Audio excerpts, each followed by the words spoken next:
പ്രധാനപ്പെട്ട മറ്റൊരു വാർത്തയിലേക്ക് പോകേണ്ടതുണ്ട്. നേരത്തെ മുത്തൂറ്റ് ഹൗസിംഗ് ഫിനാൻസ് പെരുവഴിയിലാക്കിയ ഒരു കുടുംബം ഒടുക്കം ഇടപെടലുണ്ടായി. യുവജന സംഘടനകളൊക്കെ എത്തി ആ വീട് പൊളിച്ച് അവരെ വീടിനുള്ളിലേക്ക് കടത്തിയിരുന്നു.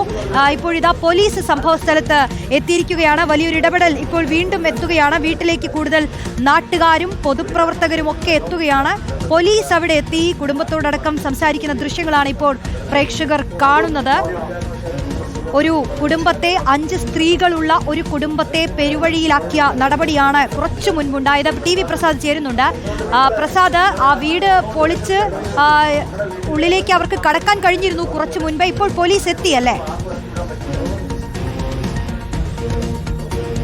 അതെ റോഷ്നി, ഇത് നെടുമങ്ങാട് ഉഴമലക്കൽ എന്ന് പറയുന്നൊരു പ്രദേശമാണ്. അവിടെ നിന്ന് ഒരുപാട് ദൂരെ മാറിയാൽ നമുക്കറിയാം, ഈ ഒരു പ്രദേശം ഒന്ന് നോക്കിയാൽ കാണാം, ഒരു റബ്ബർ തോട്ടത്തിൻ്റെ ഇടയിൽ ശരിയായ ഒരു വഴി പോലുമില്ലാത്ത ഏറ്റവും സാധാരണക്കാരായ ആളുകൾ താമസിക്കുന്ന ഒരു വീടാണ്. ആ വീട്ടിൽ നിന്നാണ് ഒരു ദയയുമില്ലാതെ ഈ ധനകാര്യ സ്ഥാപനം ഇവരെ പിടിച്ച് പുറത്താക്കിയത്. ഒരു കുഞ്ഞു വീട്, സാധാരണഗതിയിൽ നമ്മൾ കാണുന്നത് ലൈഫിൽ നിന്നൊക്കെ ഒരു ധനസഹായം കിട്ടി വീട് വെച്ച് കഴിഞ്ഞാൽ അത്യാവശ്യം മറ്റു കുറച്ച് പൈസയൊക്കെ കൂട്ടി കുറച്ച് വലിയ വീട് വെക്കുന്നതാണ് നമ്മൾ കാണാറ്. പക്ഷേ ഒരു ലൈഫ് പദ്ധതിയിൽ എന്താണോ പറഞ്ഞിരിക്കുന്നത്, 600 സ്ക്വയർ ഫീറ്റ് ആണെങ്കിൽ 600 സ്ക്വയർ ഫീറ്റ് എങ്ങനെയൊക്കെയോ കഷ്ടപ്പെട്ട് ഉണ്ടാക്കാനുള്ള ഒരു ശ്രമമാണ് ഇവർ നടത്തിയത്. അങ്ങനെയാണ് ഈ 4 ലക്ഷം മതിയാവാതെ 3.5 ലക്ഷം കൂടി ഇവരുടെ ഗതികേട് കൊണ്ട് ലോൺ എടുത്തതാണ് അക്ഷരാർത്ഥത്തിൽ. അതിൻ്റെ മുകളിലാണ് ഇതാ ഈ കാണുന്ന മുത്തൂറ്റ് ആ ഗ്രൂപ്പ് ഈ പറയുന്ന നോട്ടീസ് പതിച്ചു പോയത്. യഥാർത്ഥത്തിൽ കുറച്ചുകൂടി ദിവസം ഇവർക്ക് നിയമപരമായി തന്നെ ഇവർക്ക് അനുവദിക്കാമായിരുന്നു, പക്ഷെ അത് ചെയ്തില്ല എന്നുള്ളതാണ്. ഇപ്പോൾ പോലീസ് സംഘം ഇവിടെ എത്തി. നമുക്ക് ദൃശ്യങ്ങളിൽ കാണാം, ഏതാണ്ട് 100-ലധികം വരുന്ന പ്രദേശവാസികൾ, പൊതുപ്രവർത്തകർ എല്ലാം ഇവിടെ എത്തിയിട്ടുണ്ട്. കക്ഷി രാഷ്ട്രീയമില്ല, BJP, CPM, കോൺഗ്രസ്, മുസ്ലിം ലീഗ് എല്ലാം ഉണ്ട്. റോഷ്നി, ഒരു നാട്ടിൽ യഥാർത്ഥത്തിൽ മനുഷ്യർക്ക് ഒരു ദുരിതമുണ്ടായാൽ എല്ലാവരും ഓടിയെത്തും എന്നതിന് ഏറ്റവും പ്രധാനപ്പെട്ട തെളിവാണ് ഇവിടെ അകത്തേക്ക് കയറി. നേരത്തെ നമുക്ക് കാണാം, ഒരിടത്തേക്കും നിങ്ങൾ പോകാൻ ഞങ്ങൾ കൂടെ ഉണ്ടാവും. ഇങ്ങനെ ഒരു പ്രധാനപ്പെട്ട സംഭവം ഈ നെടുമങ്ങാട് ഉടമലയ്ക്കൽ ഉള്ളത് അറിഞ്ഞ് നമ്മുടെ ഡിവൈഎഫ്ഐക്കാരും മറ്റു ആളുകളും എല്ലാം ഓടി വരികയാണ്. നിങ്ങളെയൊന്നും ഈ സ്ത്രീ രണ്ട് മക്കളല്ലേ, 2 മക്കള്, ഒരാള് 10ാം ക്ലാസ്സിൽ, 2 മക്കളെയും പിന്നെ അമ്മയെയും കൂടെ 2 പെൺമക്കളെയും ഇറക്കി വിട്ട് ഇത് ഇവിടെ റെയ്ഡ് ചെയ്ത് ജപ്റ്റ് ചെയ്ത് കൊണ്ടുപോയാൽ ഇവരെവിടെ നിൽക്കും? ഇവരെവിടെ പോവും? ഇവരൊക്കെ ഇവിടെ ഉത്തരവാദിത്തപ്പെട്ട പിന്നെ സ്ഥാപനങ്ങളും സംവിധാനങ്ങളും ഒക്കെ ഉണ്ട്. അതൊന്നും ഇല്ലാതെ കൊള്ളപ്പലിശക്കാർ കൊണ്ടുവന്ന് വീട് ജപ്റ്റ് ചെയ്ത് കൊണ്ടുപോയാൽ ഈ അമ്മയും ഈ മക്കളും എവിടേക്ക് പോയി? ഇതാണ് പ്രധാനപ്പെട്ട കാര്യം. ഞങ്ങളുടെ ആളുകളെല്ലാം ഇത് അറിഞ്ഞ് ഓടി വരികയാണ്. ഒരിടത്തും പോണ്ട, ഇവിടെ നിങ്ങൾ ജീവിക്കും. ഒരിടത്തും പോണ്ട. 2 പെൺമക്കളെയും ഒരു അമ്മയെയും ഇറക്കി വിട്ടിട്ട് ഇവിടെ ഒന്നും നടപ്പിലാക്കാൻ സമ്മതിക്കൂല. ഞങ്ങൾ കൂടെ ഉണ്ടാവും. 4 പെൺമക്കളാണ്. ഒരാള് +2, ഒരാൾ 9. ഇറക്കി ഈ സ്ത്രീകളെ ഇവിടെ നിന്ന് ഇറക്കി വിട്ട് വഴിയാധാരമാക്കാൻ വന്നവർക്കെതിരെ നിയമ നടപടി സ്വീകരിക്കണം. ഈ മുത്തൂറ്റിന്റെ കൊള്ളപ്പലിശക്കാർ എത്ര ദിവസമായി ഇവരെ ഹരാസ് ചെയ്യുന്നുണ്ടാവും? എത്ര ദിവസം ഇവരെ പിന്തുടർന്നിട്ടുണ്ടാവും? എത്ര ദിവസം ഇവരെ ഭീഷണിപ്പെടുത്തിയിട്ടുണ്ടാവും? ഈ ഭീഷണിയും ഈ ഹരാസ്മെന്റും ഈ പാവപ്പെട്ട സ്ത്രീകൾ സഹിക്കണമെന്ന് പറഞ്ഞാൽ ഒന്നും അനുവദിക്കാൻ പറ്റൂല. ശക്തമായി ഇതില് ഞങ്ങള് നിങ്ങളുടെ കൂടെ തന്നെ ഉണ്ടാവും. അത് ഇന്ന് രാത്രി ആണെങ്കിൽ ഇന്ന് രാത്രി, എല്ലാ ദിവസവും ആണെങ്കിൽ എല്ലാ ദിവസവും നിങ്ങൾക്ക് കാവലിരിക്കും. ഞങ്ങൾ ഇവിടെ 4 ഇറക്കി വിടാൻ അനുവദിക്കില്ല. അങ്ങനെയൊന്നും കേരളത്തിലെ പാവപ്പെട്ട സ്ത്രീകളെയും പെൺമക്കളെയും ഇറക്കി വിട്ട് ഈ കൊള്ളപ്പലിശക്കാരുടെ മുത്തൂറ്റ് പോലുള്ള ആളുകളുടെ ഈ ധിക്കാരം നടപ്പിലാക്കാൻ അനുവദിക്കാൻ പറ്റൂല. ഒരു കാരണവശാലും അനുവദിക്കാൻ പറ്റൂല. അതുകൊണ്ട് അമ്മ ഒന്നുകൊണ്ട് വിഷമിക്കണ്ട. ഇപ്പോൾ ഓരോ സ്ഥലത്ത് നിന്ന് ആളുകൾ വിളിച്ചുകൊണ്ടിരിക്കുകയാണ്. നിങ്ങളുടെ വിഷമവും നിങ്ങളെ ഇറക്കി വിടാൻ നടത്തിയ ഈ നടപടികളും അറിഞ്ഞ ആളുകൾ ഓടി വരികയാണ്. നിങ്ങൾ ഒറ്റയ്ക്കൊന്നുമല്ല. അതുകൊണ്ട് അമ്മയൊന്നും വിഷമിക്കേണ്ട. മക്കളോടും പറയണം, അവർ നന്നായി പഠിക്കണം. അവർ നന്നായി പഠിച്ചാൽ മതി. അവർക്ക് ഇവിടെ താമസിക്കും, ഇവിടെ അവർ ജീവിക്കും.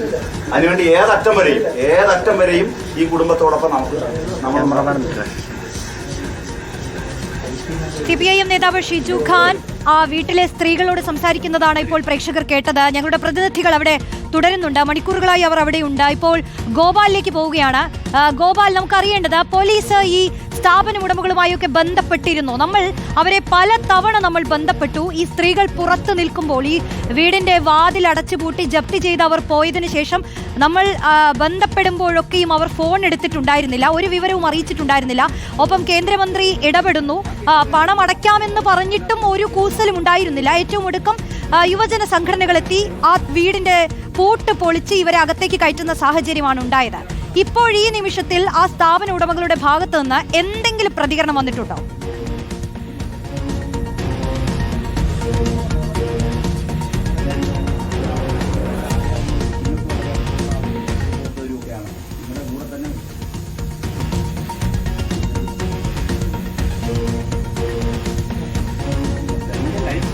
TV പ്രസാദും അവിടെ തുടരുന്നുണ്ട്. പ്രസാദ്, നമുക്ക് ഈ സ്ഥാപന ഉടമകൾ ഇതുവരെയും ഒരു പ്രതികരണം നടത്തിയതായി അറിയില്ലല്ലോ അല്ലെ? അവരെന്തെങ്കിലും പറഞ്ഞിട്ടുണ്ടോ? പോലീസ് അവരുമായി ബന്ധപ്പെട്ടിരുന്നോ? അവര് 1 മണിക്കൂറിനകം എത്തും എന്നാണ് അറിയിച്ചിരുന്നത് റോഷ്നി. അതായത് സമ്മർദ്ദം ശക്തമായിരുന്നു. നമുക്കറിയാവുന്നതുപോലെ വാർത്ത എല്ലാവരും ഏറ്റെടുത്തു. പ്രദേശവാസികൾ ഇവിടെ ഓടിക്കൂടി. ഇവിടെ രാഷ്ട്രീയ വ്യത്യാസമില്ലാതെ യുവജന സംഘടനകളുടെ പ്രവർത്തകരും എല്ലാവരും ഇവിടെ ഓടിക്കൂടി. യഥാർത്ഥത്തിൽ സ്കൂളിൽ പോയി തിരിച്ചു വരുന്ന 2 കുഞ്ഞുമക്കൾ കണ്ടത് പൂട്ടിക്കിടക്കുന്ന അവരുടെ വീടാണ്. മറ്റ് 3 സ്ത്രീകളുമുണ്ട്. അങ്ങനെ 5 സ്ത്രീകളുള്ള ഒരു വീടാണ് ഒരു മനുഷ്യത്വവുമില്ലാതെ ഈ സ്ഥാപനം പൂട്ടിയത് എന്നതാണ് ഇതിലേറ്റവും പ്രധാനപ്പെട്ട ഒരു കാര്യം. ഇങ്ങനെ ഒരു മനുഷ്യത്വമില്ലായ്മ കാണിച്ചതോടുകൂടി അത് റിപ്പോർട്ടർ പുറം ലോകം അറിയിച്ചതിനെ തുടർന്നാണ് ആളുകൾ വലിയ തോതിൽ ഇങ്ങോട്ടേക്ക് വന്നത്. ഏറ്റവും ഒടുവിൽ നേരത്തെ 10 മണിയോടുകൂടി പറഞ്ഞത് 1 മണിക്കൂറിനകം വന്ന് തുറന്നു കൊടുക്കും എന്നുള്ളതാണ്. പക്ഷേ ഇവിടെ കൂടിയവരെല്ലാവരും ചേർന്ന് അവസാനം ആ താഴ് അടിച്ചു പൊളിച്ച് തല്ലിപ്പൊളിച്ച് അകത്തേക്ക് കയറ്റുകയായിരുന്നു അവരെ. കാരണം പ്രായമുള്ളവരുണ്ട്, അവർക്കുള്ള മരുന്ന് അതിൻ്റെ അകത്തുണ്ടായിരുന്നു, മാറാനുള്ള വസ്ത്രങ്ങളും അതിൻ്റെ ഉള്ളിലായിരുന്നു, ഭക്ഷണമൊന്നും കഴിച്ചിരുന്നില്ല, കുട്ടികളുടെ പുസ്തകങ്ങളും എല്ലാം അതിനകത്തായിരുന്നു. ഒരു മനുഷ്യത്വവുമില്ലാതെയാണ് ഈ സ്ഥാപനം അവരോട് പെരുമാറിയത്. അതിനുശേഷം ജില്ലാ പോലീസ് മേധാവി ഇടപെട്ടു. അതിനു മുകളിൽ ADGP law and order ADGP വിഷയത്തിൽ ഇടപെട്ടു. അങ്ങനെ പോലീസ് സംഘം ഇപ്പോഴിവിടെ എത്തിയിട്ടുണ്ട്. പൊതുപ്രവർത്തകർ ഇവിടെയുണ്ട്. ഇതിൻ്റെ ചുറ്റുപാടുള്ള ഭാഗങ്ങളിൽ താമസിക്കുന്നവർ പോലും ഇക്കാര്യം അറിയുന്നത് ഈ വാർത്ത പുറത്തു വന്നതിന് ശേഷമാണ്. എന്തായാലും ഒരു സമാധാനമുള്ളത് ഇന്ന് ഈ രാത്രി അവർക്ക് ഇതിൻ്റെ ഉള്ളിൽ കിടന്നുറങ്ങാൻ കഴിയും എന്നുള്ളതാണ്. ഇന്നിപ്പോൾ നമ്മൾ ഇത് പുറത്തു കൊണ്ടുവന്നില്ലായിരുന്നുവെങ്കിൽ ഇവർ ഇന്നൊരു പക്ഷേ ഈ വീടിന് പുറത്ത് ഉറങ്ങേണ്ടി വന്നേനെ. വലിയ സമാധാനത്തോടെയാണ് ഇവർ ഇവിടെ ഇരിക്കുന്നത്. എത്രത്തോളം സന്തോഷമുണ്ട് ഇപ്പോൾ? നല്ല സമാധാനമായോ? നല്ല സന്തോഷമായി. നല്ല സന്തോഷമായി. എൻ്റെ വീട് തുറന്നു തന്നു, ബാങ്ക് ഭക്ഷണം വാങ്ങിച്ചു തന്നു, കടന്നീർക്കുള്ള സാറ് കൊടുത്തു. നല്ല സന്തോഷമായി. അന്ന് ഈ വീട് കെട്ടാൻ പൈസ മതിയാവാത്തത് കൊണ്ടല്ലേ ലോൺ എടുക്കേണ്ടി വന്നത്? അതെ, ലോൺ എടുത്തു. വീടൊന്നും ആയില്ല, പിള്ളേരൊക്കെ വളർന്നു പറഞ്ഞതുകൊണ്ട് ലോൺ എടുത്തു. തിരിച്ചടക്കാൻ പറ്റിയില്ല അല്ലേ? കുറച്ചടച്ച്. അപ്പോൾ ഇപ്പം മോൻ കടന്നീർക്കാനാണ് തൃശ്ശൂർ പണിക്ക് പോയിരിക്കും. ഇപ്പം സന്തോഷമായി. എനിക്ക് വേറെ ഒന്നും വേണ്ട, തിന്നാനും കുടിക്കാനും തന്നില്ലെങ്കിലും കുഴപ്പമില്ല, എനിക്ക് വീട് തിരിച്ചു കിട്ടി. കുഞ്ഞുങ്ങള് സ്കൂളിൽ നിന്ന് വരുമ്പോൾ ഇത് അടച്ചിട്ടിട്ടായിരുന്നു അല്ലേ? അടച്ചിട്ടേക്കുന്നു. ഭയങ്കര കരച്ചിൽ. ഇളയ കൊച്ച് 9ൽ പഠിക്കുന്ന, മൂത്തതും അങ്ങനെ തന്നെ, 2 കരച്ചിൽ തന്നെ. അവരിതൊന്നും കണ്ടിട്ടില്ല, അവരൊക്കെ കണ്ട് ജീവിച്ചിട്ടില്ല. അതുകൊണ്ട് ഞാൻ അതിന് സമ്മതിച്ചിട്ടില്ല ഇതുവരെയും. കുട്ടമണ്ണി ചവന്നൊക്കെ എൻ്റെ മക്കളെ വരെ ഞാൻ വളർത്തിയതാണ്, കല്ലും കരികല്ലും ചുമന്ന്. അതുകൊണ്ട് അവർ ജീവിച്ചിട്ടില്ല. അവർ സംസാരത്തിൽ നിന്നറിയാം റോഷ്നി, അത്രയേറെ കഷ്ടപ്പെട്ട് ജീവിക്കുന്ന ഒരു കുടുംബത്തിന് ഒരു വീട് നിർമ്മിക്കുക എന്നുള്ളത് സ്വാഭാവികമായി ഒരു സ്വപ്നമാണ്. ഒപ്പം ഒരു ഒരു ഒരു അഭയകേന്ദ്രമാണ് ഒരു വീടെന്ന് പറയുന്നത്. അത് നിർമ്മിക്കാൻ ഗതിയില്ലാത്തവർക്കാണ് സർക്കാരും സംവിധാനങ്ങളും ലൈഫ് പോലെയുള്ള പദ്ധതി ഉണ്ടാക്കുന്നത്. ആ പണവും പൂർണ്ണമായൊന്നും കൊടുക്കാൻ കഴിയില്ലല്ലോ. അങ്ങനെയാണ് 4 ലക്ഷം എന്ന് പറയുന്ന ഒരു തുകയെങ്കിലും ഒരു സഹായമായി കൊടുക്കുന്നത്. അതിൽ നിന്ന് അവർക്കാവുന്ന രീതിയിൽ കൂട്ടിക്കൊണ്ടാണ് ഒരു കുഞ്ഞു വീടുണ്ടാക്കുന്നത്. ഇതിപ്പോൾ തീരെ ചെറിയ വീടാണ് എന്നുള്ളതാണ്. അതുകൊണ്ടാണ് ആ പണം മതിയാവാത്തത് കൊണ്ട് 3.5 ലക്ഷം രൂപ ഇവർക്ക് വായ്പ എടുക്കേണ്ടി വന്നത്. അങ്ങനെയാണ് അത് വലിയ ബാധ്യതയായി മാറിയതും ഒടുവിൽ ഈ കാണുന്ന രീതിയിലേക്ക് ഇവരുടെ കടം വർദ്ധിക്കുകയും ചെയ്തത്. മറ്റൊരു ഗതി ഉണ്ടായിരുന്നുവെങ്കിൽ അവർ ഈ പണം തിരിച്ചടക്കുമായിരുന്നു. പക്ഷേ അങ്ങനെയുള്ള ഒരു കുടുംബത്തോടാണ് ഇവർ ഈ രീതിയിൽ ഇവരെ ഒരു മനുഷ്യത്വവുമില്ലാത്ത രീതിയിൽ പിടിച്ചിറക്കി പൂട്ടിയിട്ട് പോയത് രാത്രി വിളിച്ചപ്പോൾ അവർ ഫോൺ എടുക്കാൻ തയ്യാറായില്ല എന്നുള്ളതാണ്. 2 സ്കൂൾ കുട്ടികൾ ഉൾപ്പെടെ 5 സ്ത്രീകൾ വീട്ടിൻ്റെ പുറത്ത് നിൽക്കുന്ന സമയത്ത് അവർ സുഖമായി അവരുടെ ഫോൺ എടുക്കാതെ അവർ അവരുടെ വീട്ടിലിരിക്കുകയായിരുന്നു എന്നുള്ളതാണ്. ഇത്രയേറെ മനുഷ്യത്വമില്ലാത്ത രീതിയിലാണ് ഈ സ്ഥാപനം ഈ കുടുംബത്തോട് പെരുമാറിയത്. അത് ഈ സമൂഹം തിരിച്ചറിഞ്ഞു. സമൂഹം ഒന്നാകെ ഈ വീട്ടിലേക്ക് ഒഴുകിയെത്തി. ഒടുവിൽ അവർ വരാൻ കാത്തു നിൽക്കാതെ ഈ പൂട്ട് തല്ലിപ്പൊളിച്ചുകൊണ്ട് അകത്തേക്ക് ഇവരെ കയറ്റി വിടുകയായിരുന്നു എന്നതാണ് ഇതിൽ സംഭവിച്ച ഒരു ക്ലൈമാക്സ്. ഇനിയിപ്പോൾ നാട്ടുകാർ മുഴുവൻ ഇപ്പോൾ ഇവിടെ ഉണ്ട്. അവർക്ക് വലിയ ആശ്വാസമായി. ആ അമ്മ പറയുന്നത് നമ്മൾ കേട്ടു. അവരുടെ കണ്ണ് നിറയുകയായിരുന്നു. അക്ഷരാർത്ഥത്തിൽ നമുക്കറിയാം, സാമ്പത്തികമായി വലിയ ചുറ്റുപാടുമൊന്നും ഇല്ലാത്തവർക്ക് ഒരു വീട് നിർമ്മിക്കുക എന്ന് പറയുമ്പോൾ എത്രത്തോളം ബുദ്ധിമുട്ടായിരിക്കും എന്നുള്ളത്. അങ്ങനെ പഞ്ചായത്തും മറ്റു സംവിധാനങ്ങളുമെല്ലാം സഹായം ചെയ്തു കൊടുത്ത് അവരുടെ ഗ്രാൻഡിൽ പണിയുന്ന ഒരു വീട്, ആ വീട് തന്നെ ഇങ്ങനെ പൂട്ടി 5 സ്ത്രീകളെ പുറത്തിറക്കാൻ എന്ത് ധൈര്യമാണ് ആ സ്ഥാപനത്തിനുണ്ടായത് എന്നുള്ളതാണ് യഥാർത്ഥത്തിൽ വലിയ പ്രതിഷേധാർഹമായ ഒരു നടപടിയാണ് അവരുടെ ഭാഗത്തു നിന്നുണ്ടായത്. വിമർശിക്കപ്പെടേണ്ടതാണ്. എന്ത് തന്നെയായാലും നാട്ടുകാർ സംഘടിച്ചു കഴിഞ്ഞു.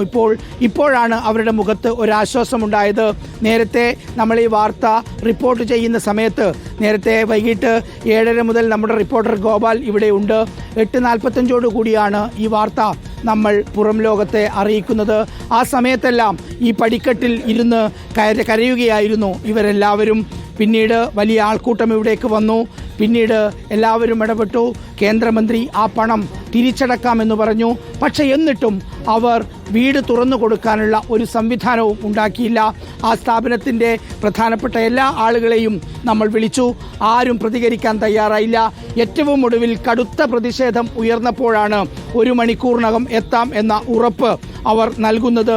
10 മണിക്കാണ് ഉറപ്പ് നൽകുന്നത്. പക്ഷേ ഇവിടെ ഓടിക്കൂടിയ ചെറുപ്പക്കാർ, ഡിവൈഎഫ്ഐക്കാരും യൂത്ത് കോൺഗ്രസ്സുകാരും യുവമോർച്ചക്കാരും എല്ലാവരും ചേർന്ന് ആ പൂട്ട് തന്നെ അങ്ങ് തല്ലിപ്പൊളിച്ച് എല്ലാവരെയും അകത്തേക്ക് കയറ്റുകയായിരുന്നു. യഥാർത്ഥത്തിൽ നിയമവിരുദ്ധമായ കാര്യമാണ് ചെയ്തെങ്കിൽ പോലും 5 സ്ത്രീകളെ വീടിന് പുറത്തിരുന്ന് ഉറങ്ങാൻ അനുവദിക്കുക എന്ന് പറയുന്നതിനേക്കാളും അതിനെ എതിർക്കുക എന്നതിനേക്കാളും വലിയ നിയമവിരുദ്ധ കാര്യങ്ങളൊന്നുമില്ല എന്നുള്ളതാണ് യുവജന പ്രവർത്തകർ ഇപ്പോൾ നമ്മളോട് സംസാരിക്കുമ്പോൾ പറഞ്ഞത്. എന്തായാലും ഇവർക്ക് വലിയ ആശ്വാസമാണ്. ഇവർ കഷ്ടപ്പെട്ടുണ്ടാക്കിയ വീട്ടിന് മുന്നിലാണ് അവർ ഈ നോട്ടീസ് ഒട്ടിച്ച് ഒടുവിൽ പൂട്ടി ഇവരെയെല്ലാം പുറത്താക്കി പോയത് എന്നുള്ളതാണ്. നേരത്തെ സർക്കാർ പലതവണ പറഞ്ഞതാണ് ഇങ്ങനെ താമസിക്കുന്ന കുടുംബങ്ങളെ പുറത്താക്കിക്കൊണ്ടുള്ള ഒരു ജപ്തി നടപടി പാടില്ല എന്ന് പലതവണ പറഞ്ഞിട്ടും ഇത്തരം ധനകാര്യ സ്ഥാപനങ്ങൾ അവരുടെ നിയമപരമായ അധികാരവും അവരുടെ എല്ലാം വെച്ചുകൊണ്ട് ഇത്തരം പാവപ്പെട്ട കുടുംബങ്ങളെ പുറത്തേക്ക് ഇറക്കി വിടുന്ന ഒരു സമീപനം അതിനെതിരെയാണ്